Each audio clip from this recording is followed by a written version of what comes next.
I guess they couldn't get Austin on to do this coverage, it seems. You know? That's what you get. We here at the HasanAbi broadcast have better experts, subject matter experts that we can bring on. Unfortunately, currently, none of my aviation experts are available, whether it be Murat or whether it be Murat or Austin. With it. All right. We'll get started with the earthquake in Japan. Aftershocks continuing in Japan after deadly New Year's Day earthquake hit Japan, and then also there was a plane crash that happened. A plane and a rescue plane collided. Let's get started in Japan, and we'll go to Dave Chappelle later. Plane burst into flames after it collided with a Japanese Coast Guard aircraft on the runway in Tokyo. This new video shows the moment of impact after the passenger jet landed at the airport just hours ago. And you can see in the video the Japan Airlines plane bursting into flames as it goes down the runway there. 5 crew members on the Coast Guard plane were killed. The captain is in critical condition. The crew were preparing to fly to Western Japan to try to help with earthquake relief. Nearly 400 passengers and crew were on the Japan Airlines flight. They were able to escape. 17 people reportedly were hurt. Let's bring in CNN's Will Ripley. He joins us live from Tokyo. So Will, what's the latest here? What are you learning? Rahel, just within the last couple of hours, the Japanese Prime Minister sending his condolences to the families of those 5 Coast Guard crew members. The Coast Guard has a base right next to the Haneda Airport, which sits in the heart of Tokyo, just 15 or 20 minutes drive from where I'm standing right now. It's one of the best airports to fly into in Japan because of its centralized location right on the bay, and you have a beautiful view of the city when you fly in. But on this very busy day, a day that hours after Japan was rocked by a massive earthquake, you had this Coast Guard crew, 6 people on the plane total, trying to get relief supplies to areas hard hit that desperately need the help. And at the same time, you had a packed Japan Airlines jet that was arriving from Sapporo, which was right in the prime of their tourist season up there on the northern Japanese island of Hokkaido. This plane had 367 people on board, including 8 children under the age of 2. So you had parents with their kids. You had 12 crew members and a fully packed plane. And just before 6 p.m. local time, as this aircraft was landing on the runway, the Coast Guard aircraft was also... I know that Israel made a drone strike in Beirut, Lebanon, and killed the deputy chief of Hamas. I know. We're going to get to that. It's, of course. On the same runway. How did that happen? That is the focus and going to be the focus of an extensive investigation here in Tokyo. A nation that prides itself on public transportation safety, a nation that's never had a single fatality and decades of running bullet trains at hundreds of miles an hour. And yet somehow, for whatever reason, that reason to be determined, these 2 aircraft had a very, very violent collision that resulted in a huge fireball. Both of the planes were in flames in a matter of seconds, and passengers who were on the Japan Airlines jet described black smoke filling the cabin.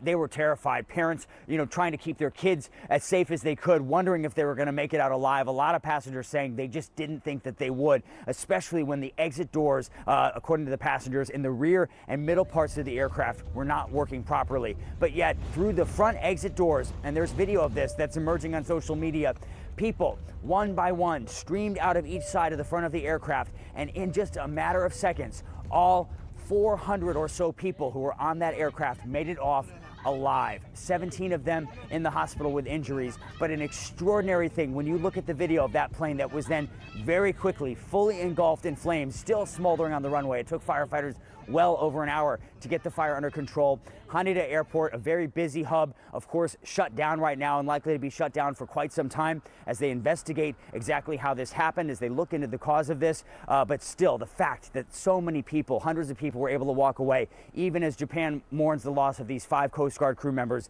it is truly a remarkable moment at the beginning of 2024, which has been very rough for Japan, given the earthquake first and then this collision on the runway right in the heart of the Japanese capital, Rahel.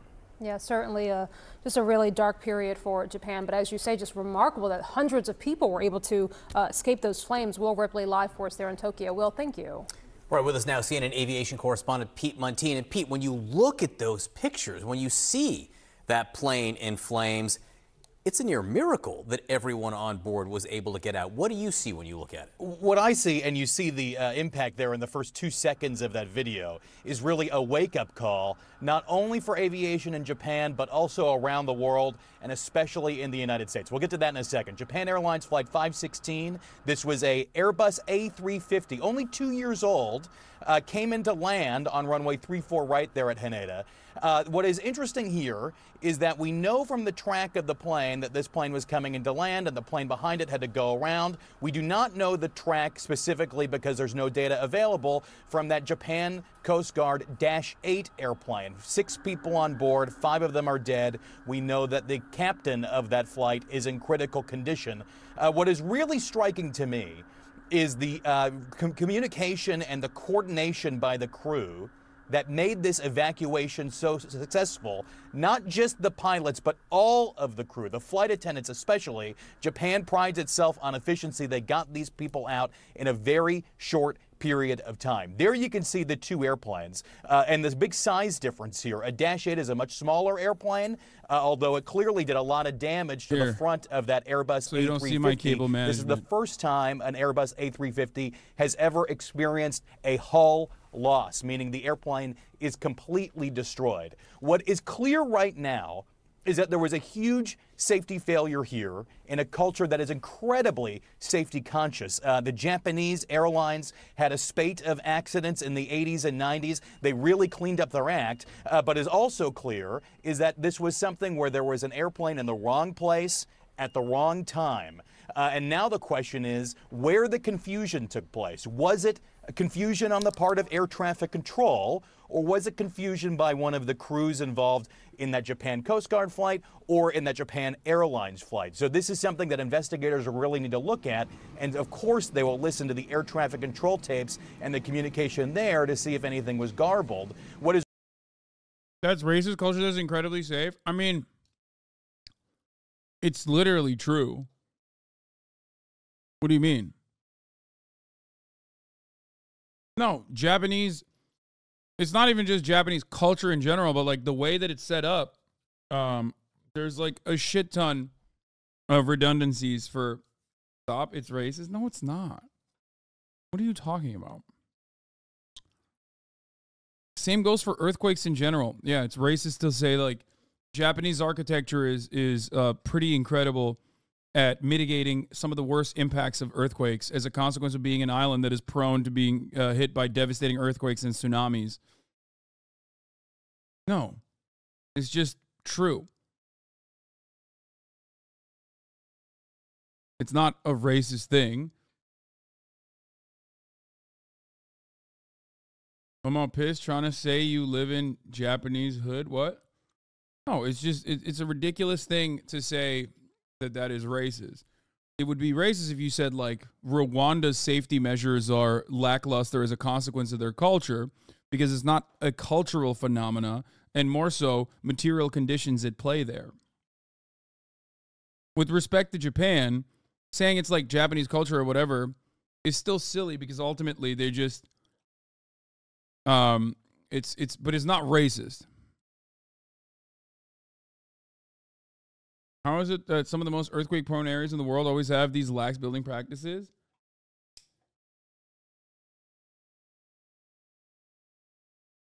What is this? Never missing out. Oh, yeah, chat for you. No, I'm saying they're pissed you call it safe. They're trying to act like it's harder than it is. No, there are issues with safety. Like, I don't know why we're talking about this, but here, let me explain something. Let me explain something to you. For example, there's this like Twitter phenomena, right? Where like women will post about like how South Korea is so safe and you can walk alone at night and it's not a big deal at all. And similar things could be said about Japan as well, right? Similar things could be said about Japan as well. However, the idea that like there isn't a tremendous amount of sexual violence towards women in both of these countries is so ridiculous, right? People just oftentimes will make these comparisons in a racist way, right? But the idea that, like, it gives you a broad picture, the idea that it gives you the broadest picture that is perfectly correct and accurate is ridiculous.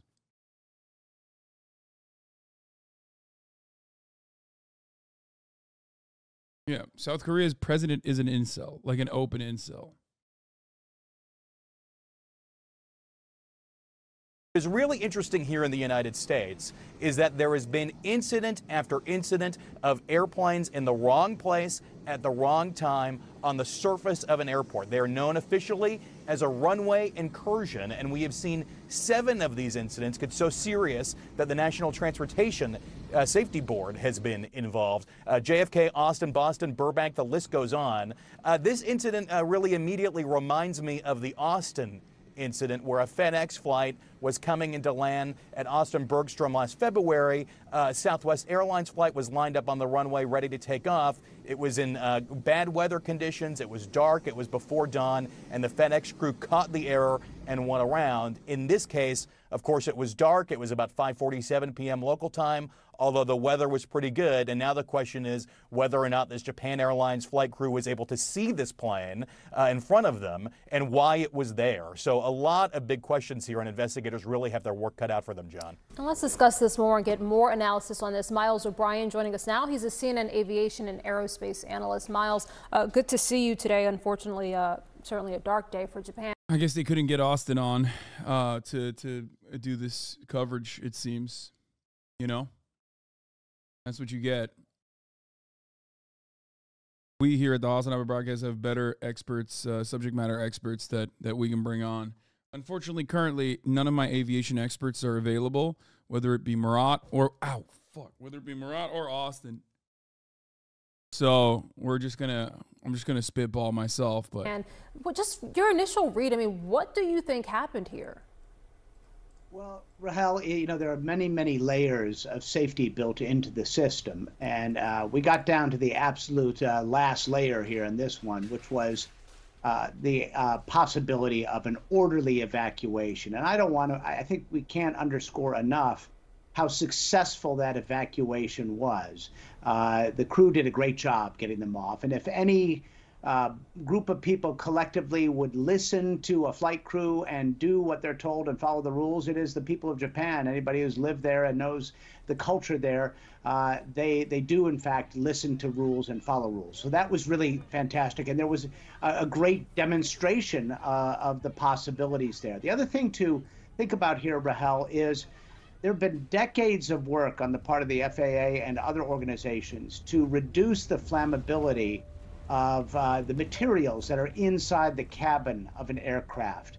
And this is an example here, I think, of the success there, that it holds off potential danger from the toxic fumes and the flames enough time to get passengers off if they listen to the rules. So we can take that away as a half-full look at it, but clearly there's some dramatic failure in the system here, which will have to be identified and worked on.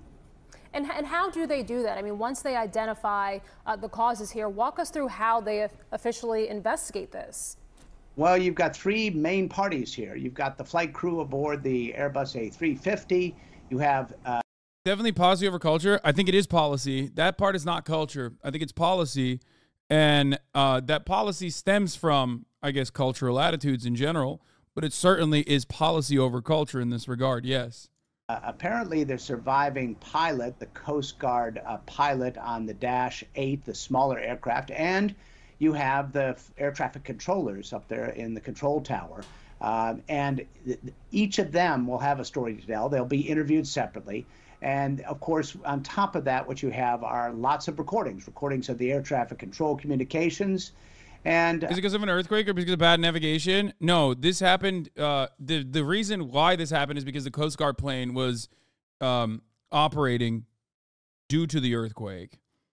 And I assume some wires got crossed in that situation. And well, I mean, we'll see what happens. Like, they probably already know What the deal is? The cockpit voice recorder on the Airbus A350. I'm not sure if that Japanese Coast Guard craft was similarly equipped. We'll have to see about that. But the parties involved, the people who made the decisions in this case, are all present and with us still to sort of sort out what happened, where the confusion happened. As Pete pointed out, it was good weather, but it was nighttime. It's the busiest airport in the Pacific Rim, in the middle of a terrible disaster. A lot of adrenaline going, I'm sure, with that Coast Guard crew trying to get needed relief supplies up to the stricken region. So there are a lot of subtle human factors here that need to be addressed. Miles O'Brien, we appreciate the time and the insights today. Thank you, Miles. You're welcome, Rahel.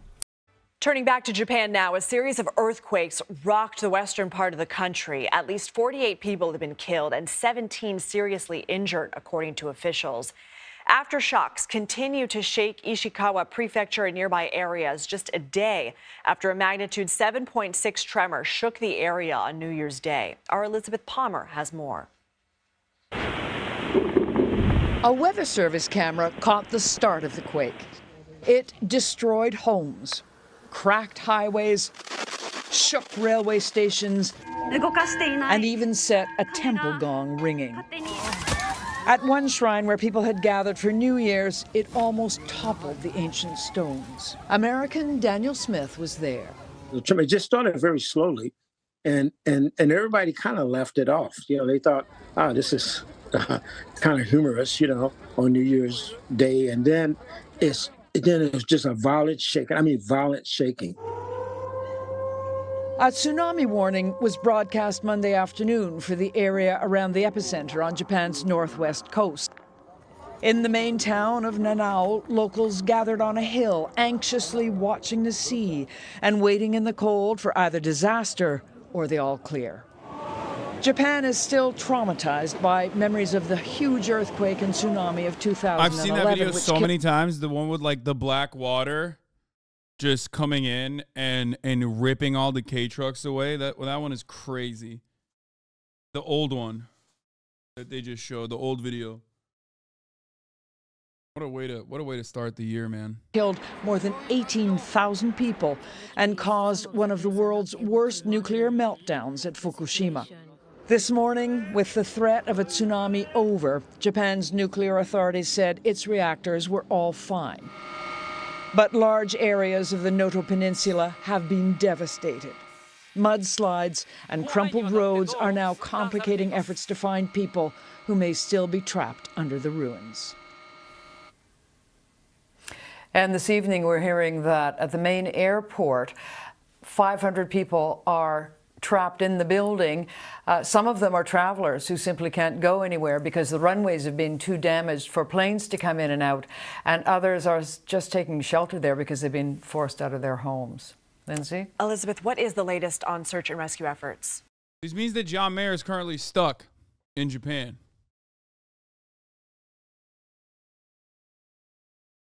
And I'm not even kidding. There was, if I wasn't going to Italy, there was a shot that I was going to go with a couple friends alongside himself to Japan over New Year's.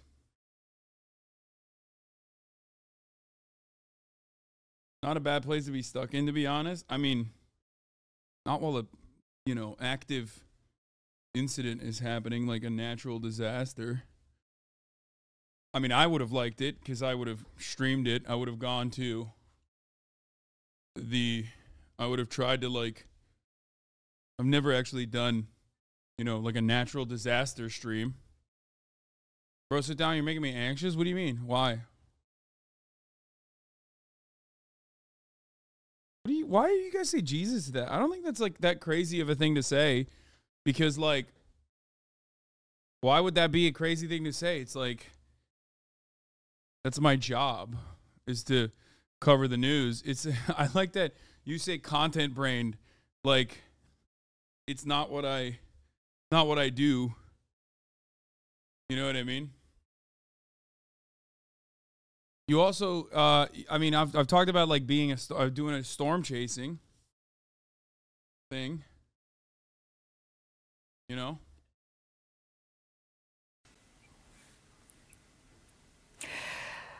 The Army has a base in that region. It's a peninsula on the northwest coast of Japan, and those soldiers have been deployed along with health search and rescue experts to try and get under some of the buildings that have collapsed. And of course, there is food and blankets and medicine on the way. But as you saw in those pictures, so many of the roads have been damaged that the Japanese authorities are being forced to think about helicopter or even ship deliveries to get the right amount of aid in time. We know Japan is no stranger to earthquakes. They have been working on fortifying. So was this region prepared for something of this magnitude? Japan's building code is among the strictest in the world, and most buildings are, if not earthquake-proof, at least earthquake-resistant, certainly in the big cities. But this is quite a remote area, which means there will be many more wooden houses. They're old, and they are not necessarily updated for the more modern building codes, which is probably why more of them seem to have fallen down than, say, earthquakes in bigger, more modern cities. Also, there are a lot of old people there who may not have been able to keep their properties up. And at least one man said that he thought his house had been damaged in an earthquake last year, and he was on the list to get repairs done when this earthquake hit. So the structure had already been weakened, and it just fell down. And Liz, as the country is recovering from these quakes, a Japan Airlines plane has burst into flames on a Tokyo runway. We understand it also is involving a plane to deliver aid for this other catastrophe. What more do we know? Well, it's tragic and it's ironic. About 6 o'clock here, there were suddenly reports of a Japan Airlines jet on fire, very dramatically. You could see it had come into land and it was in flames.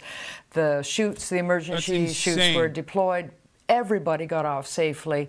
But it turned out that a little Coast Guard plane, which was apparently on the runway just as the big Airbus was landing, and there was a collision. And of the 6 crew on board, 5 have been killed, and they were on a mission to deliver relief to the earthquake zone. Tragedy upon tragedy. Elizabeth, thank you.